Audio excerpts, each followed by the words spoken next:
नमस्कार, माझे नाव कुमारी समीक्षा शरद गाडगे. मी आता 3री क ची विद्यार्थिनी. अध्यक्ष महाशय, पूज्य गुरुजन वर्ग आणि माझ्या वर्गमैत्रिणींनो, आज मी तुम्हाला आपल्या सीमेवर लढणारे सैनिक यांच्याबद्दल माहिती सांगणार आहे. ती तुम्ही शांत चित्ताने ऐकून घ्यावी अशी माझी नम्र विनंती. सैनिक हो तुमच्यासाठी, सैनिक हो तुमच्यासाठी, रक्षिता तुम्ही स्वातंत्र्य प्राणास घेऊन हाती, रक्षिता तुम्ही स्वातंत्र्य प्राणास घेऊन हाती. तुमच्यास्तव आमची लक्ष्मी, तुमच्यास्तव शेती भाती, एकट्याशी पायासाठी झुरतात अंतरे कोटी. सैनिक हो तुमच्यासाठी, सैनिक हो तुमच्यासाठी. आपल्या देशाची सीमा सुरक्षित ठेवणारे, रात्रंदिवस एक करून आपल्या देशाची सेवा करणारे आपल्या शूर सैनिकांच्या कार्याला माझा कोटी कोटी प्रणाम आणि सलाम. सैनिक हा शब्दच एक प्रेरणादायी आहे. या शब्दामागे देशासाठी आपले सर्वस्व पणाला लावणारे वीर जवान उभे आहेत. बर्फाच्या त्या थंड रात्रांमध्ये, गारगटाच्या रक्ताक्त्या उन्हामध्ये, धो पडणाऱ्या पावसामध्ये ते उभे राहतात.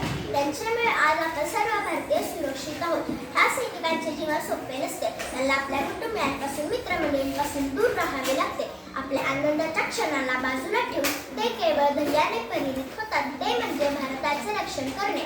आत्ताच्या सैनिकांची जीवनशैली जरा सुखकर आहे, परंतु पूर्वी सैनिकांची जीवनशैली खडतर होती. आता सैनिक आपल्या घरच्यांबरोबर मोबाईलवर संवाद साधतात, परंतु पूर्वी सैनिकांबरोबर फक्त पत्र व्यवहार व्हायचे.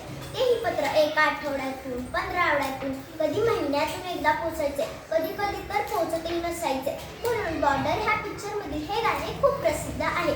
संदेशे आते हैं हमें तड़पाते हैं, जो चिट्ठी आती है वो पीछे जाती है, कि घर कब आओगे, लिखो कब आओगे, इधर भी रहे घर सूना सूना है. आत्ताच्या सैनिकाला आपल्या घरी जाण्यासाठी 3 महिन्यातून एकदा कधीतरी सुट्टी भेटते, परंतु पूर्वी एकदा सैनिक गेले की 9 महिन्यातून एकदा किंवा 1 वर्षातून एकदा कधीतरी यायचे. कधी कधीतरी येईल की नाही हेही माहीत नसायचे. आपण जेव्हा आपल्या घरात शांत झोपलेलो असतो तेव्हा हे सैनिक सीमेवर जागून असतात. जेथे कधी शत्रूचा डाव उधळायचा असतो, तर कधी नैसर्गिक आपत्तीमध्ये मदतीचा हात पुढे करायचा असतो, तेव्हा हे सैनिक सर्वात पुढे असतात. सैनिकांनी आपल्या देशासाठी दिलेले बलिदान आपण कधीही विसरू नये. आज आपण सैनिकांचा सन्मान फक्त भाषणापुरता नाही तर कृतीतूनही केला पाहिजे. त्यांना पाठिंबा दिला पाहिजे, त्यांच्या कुटुंबियांची काळजी घेतली पाहिजे. म्हणूनच सैनिक हा आपल्या देशाचा खरा हिरो आहे. प्रत्येक व्यक्तीचे काही ना काहीतरी स्वप्न असते. कुणाला डॉक्टर व्हायचं असते तर कुणाला इंजिनियर, परंतु कुणाला लहानपणापासूनच सैनिक व्हायची फार इच्छा असते.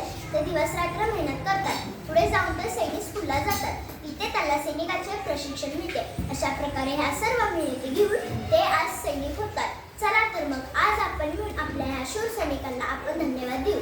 चला सर्वांनी मिळून म्हणूया, ते देशासाठी लढले, ते अमर हुतात्मे झाले, सोडले सर्व घरदार, याविला सुखी संसार, ज्योती समजीवन जगले, ते देशासाठी लढले. हा राष्ट्रध्वज साक्षीला करू आपण वंदन याला, जय गीत गाऊया आपले, ते देशासाठी लढले, ते देशासाठी लढले. जय जवान जय किसान, जय जवान जय किसान. एवढे बोलून मी माझे भाषण संपवते. धन्यवाद.